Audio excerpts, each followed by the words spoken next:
Welcome back to the Pro Series podcast. This is episode 75 with Jesse Wig. Jesse is a real estate agent here in Pittsburgh. He owns Lifespace Real Estate. He also is the owner of Atlas Estates. And if you follow him on social media, you'll know what I'm talking about when I say Bowtie High. He is renovating this school in Pittsburgh and making it into apartments, which is such a cool process to watch. He posts videos and pictures of this transformation of the school. It's the coolest thing. We talk about that, and we talk about the meaning behind Bowtie, where it started. And there's a little surprise at the end. He talks about he was part of a show that I wasn't aware of, and it was a really cool story to hear. But before we hop into this podcast, please like, subscribe, and review the Pro Series podcast on wherever you listen to podcasts. And now I hope you enjoy episode 75 with Jesse Wig. Jesse, thank you so much for coming on the Pro Series podcast today. Excited to talk to you about everything you're doing here in Pittsburgh, and you have a really fun project I want to get into. But yes, thank you for taking the time off today and be able to come on. For sure. You're very welcome, man. Thank you. Thank you so much for having me. Excited to tell you what I got going on. Yeah. I always start off on how I found my guest, but I think we just followed each other and kind of known about each other for a while on social media. So it's kind of cool this is the first time we're actually meeting kind of virtually, but it's kind of cool that we've met that way. 100%, man. It's a different world we live in. I was just talking to someone the other day is that this was a while back, but the title company I work with on my closings, I had a relationship with her name's Nicole, and helps me out with everything. Skipping a ton of information, we started working together. I took 2 seconds, hopped on Instagram or Facebook, didn't see her. I'm like, all right, whatever. And carried on. Right? Usually you can find someone in a second just to put a face to a name. Yeah. And then didn't. And so we emailed and talked on the phone for 3 years before we even met in person. I was at a networking event and I started talking. I heard a voice that sounded familiar and we looked over. She's like, Jesse? I'm like, hey, Nicole.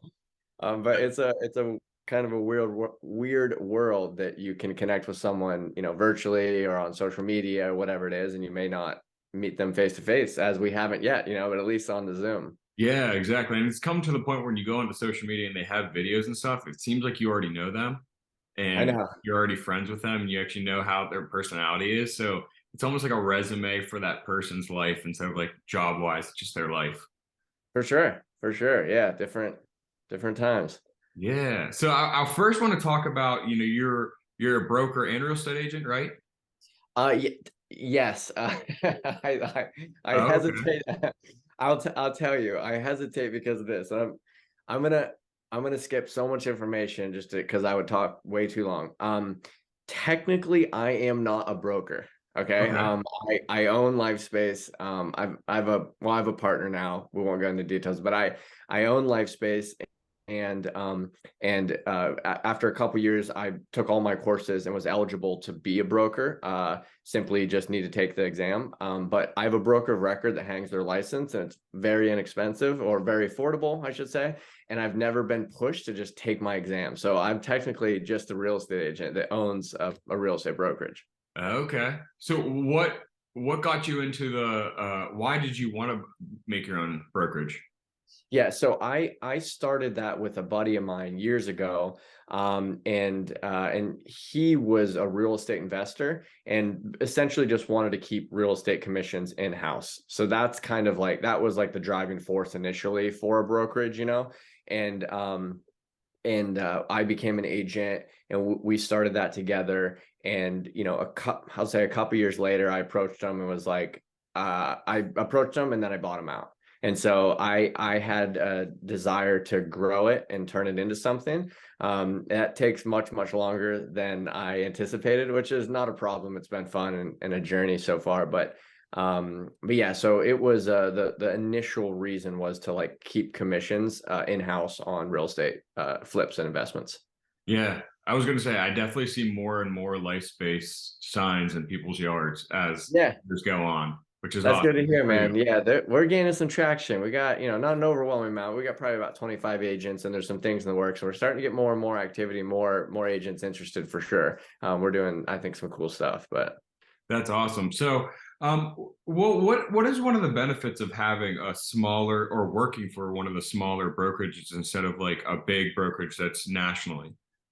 I think that a handful of different things, and then openly and very transparent, a handful of things that we can't offer, that a larger brokerage can. But I think one of the things that has been very appealing to many agents that come on board is the dynamic and or culture that have been created. We're smaller, and there's a natural element of just like, if we want to see something different, or if we want to establish a new system, like the agent approaches me. It's like, I love, like, let's brainstorm through that. Like, not knocking a Remax or a Howard Hanna, but you're not going to go to the owner and be like, we should do it this way. I mean, you can. I don't know if you're going to gain much traction with that, Yeah. but having a direct connection to the owner and the ability to influence how we grow and the benefits that we can kind of provide to our agents, I think is important.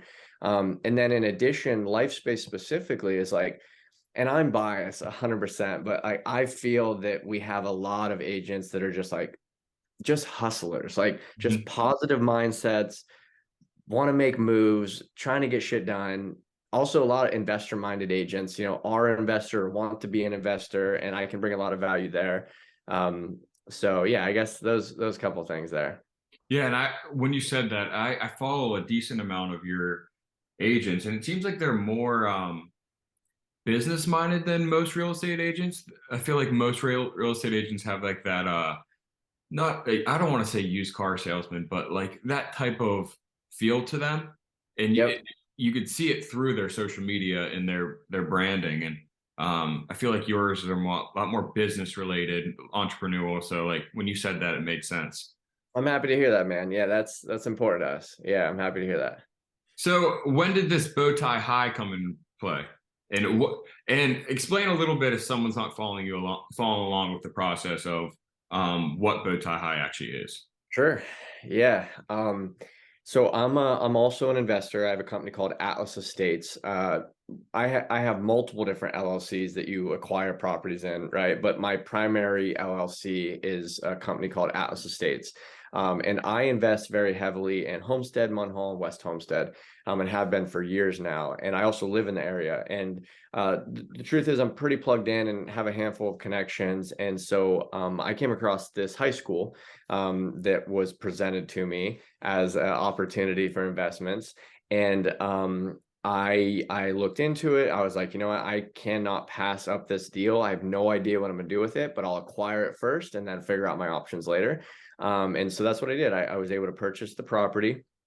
I put it in a separate entity because I was 90% sure I was going to have to bring on partners or do something. So I established an entity. It's called Fourth Source LLC. So put the building in a fourth source, close on the property, and then I'm going to fast forward a year and a half.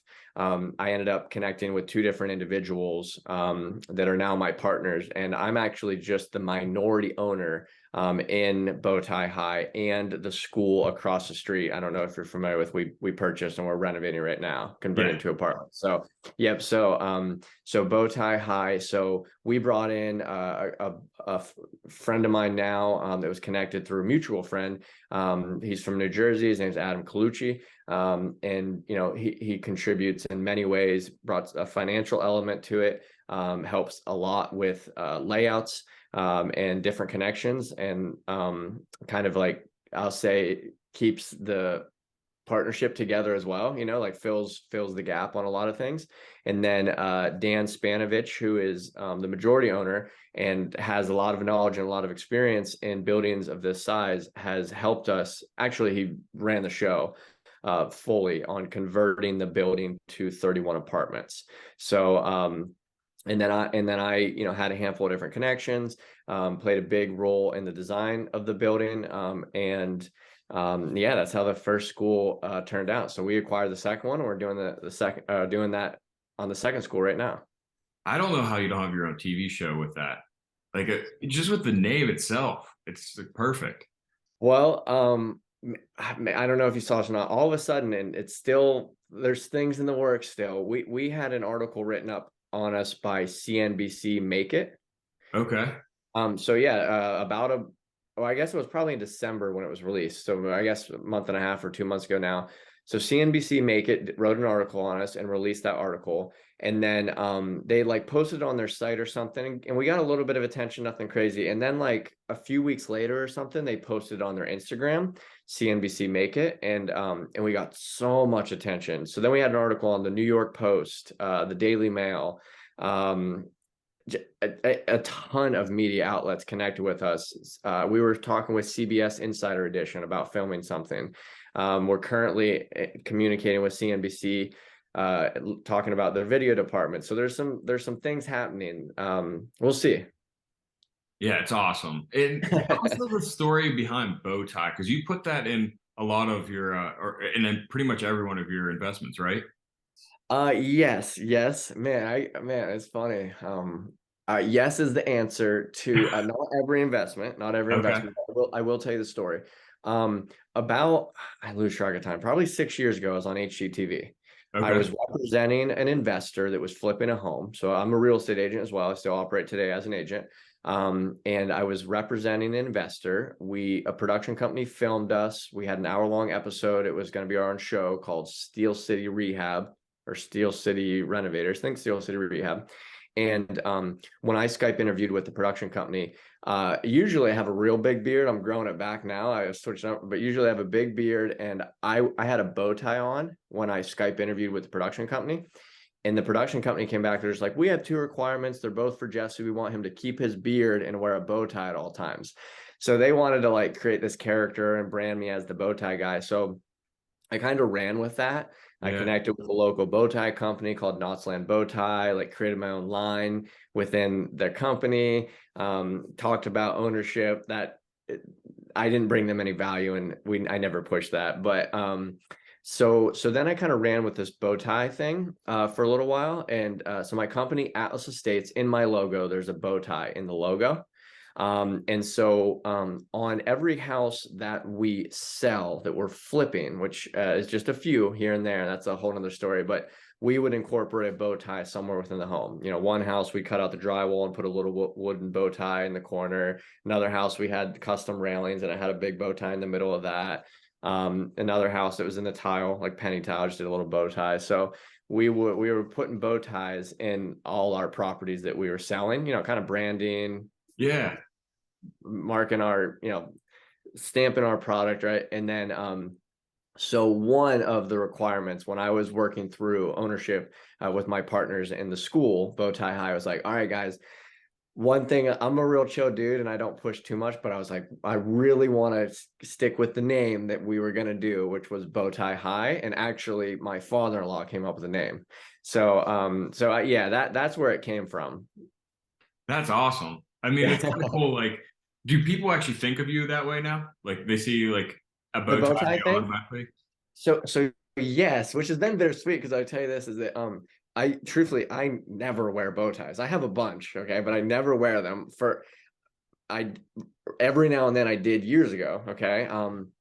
But and it hasn't been nearly as bad, or I should say nearly as much, but there'd be many times, especially agents, you know, like real estate agent on the other side of a transaction, we're doing a whole deal together, we go to the closing table and they'd be like, no bow tie.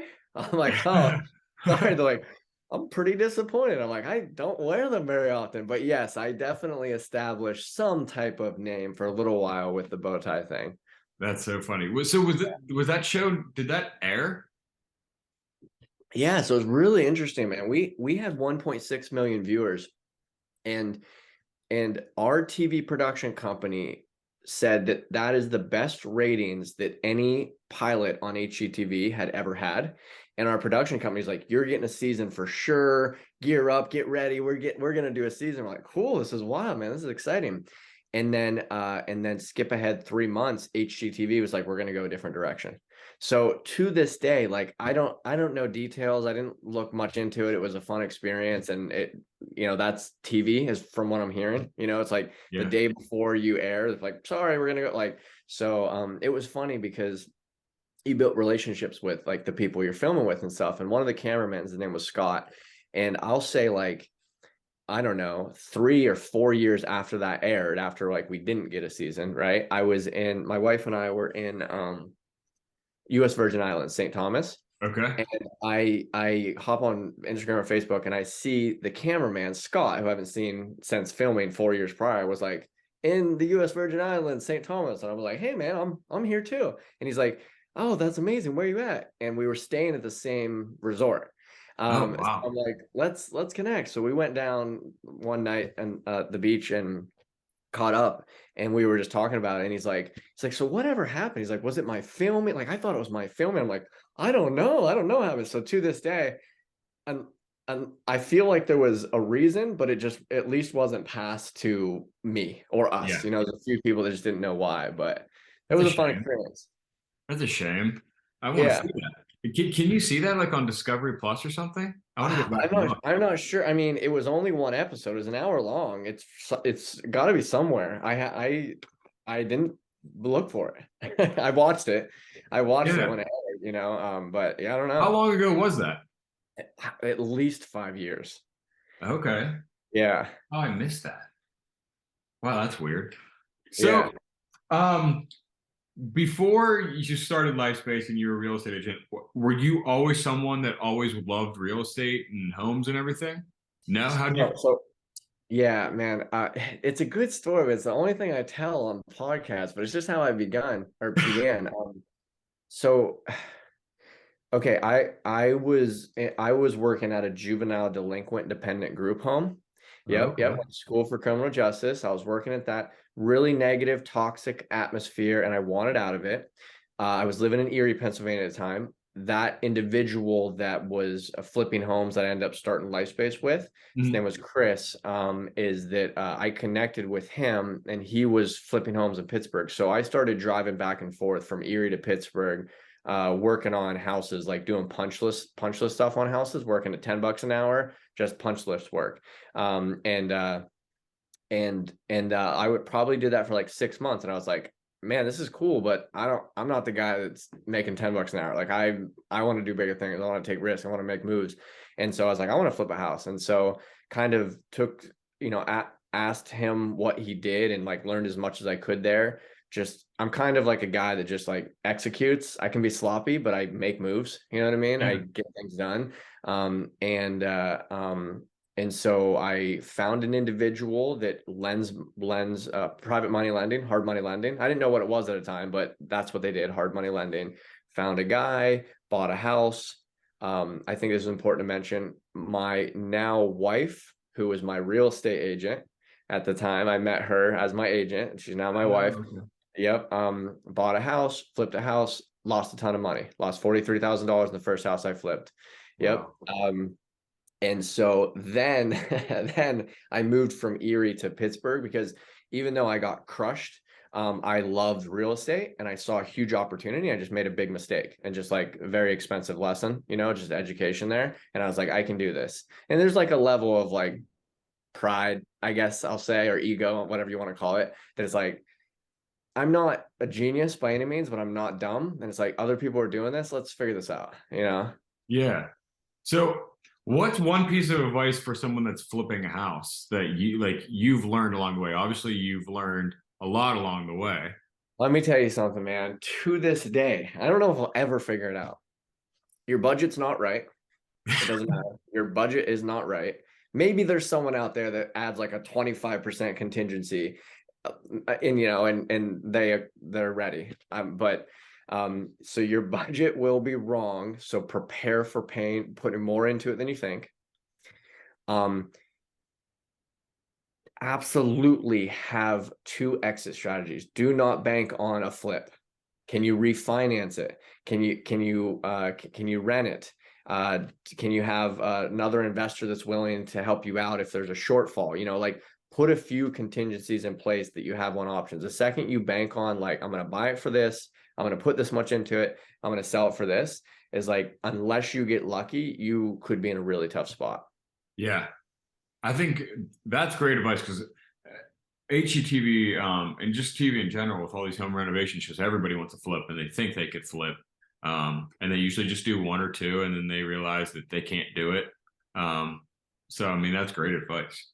There's a science to it, man. It's challenging. People get lucky. You make your money when you buy the deal. Yeah. You make your money when you buy the deal, period. And you know, there's a science to it. It's challenging for Yeah. sure. There's a house. I like going into open houses all the time, just to get ideas and stuff. And there's this one house, kind of where I live. I could tell you off camera. I don't want to, because Yeah, no as soon worries. as I say it, someone's going to know what the house it is. But they flipped the house, and it is like the work is horrendous, and it's like top dollar home, and it hurts to see that someone do that to that house. I know. I hear you, man. Man, everyone's doing it. And it used to be people, in my opinion, it's like, oh, it's a flipped home. Oh, you're good. You know what I mean? Yeah. Now, no, that means nothing. Who flipped it? You know, or permits pulled or inspections done. Is this their first one? Like there's a lot more to it than I think what it used to be, because everyone's a flipper. Yeah, exactly.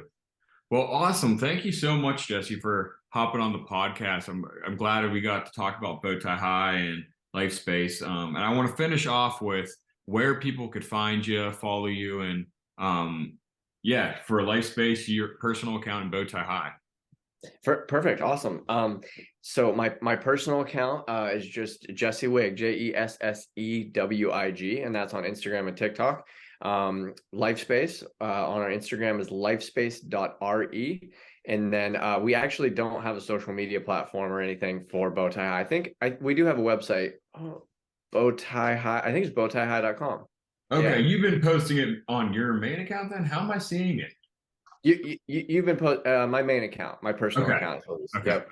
Okay. Yeah. So I post about it there for sure. Gotcha.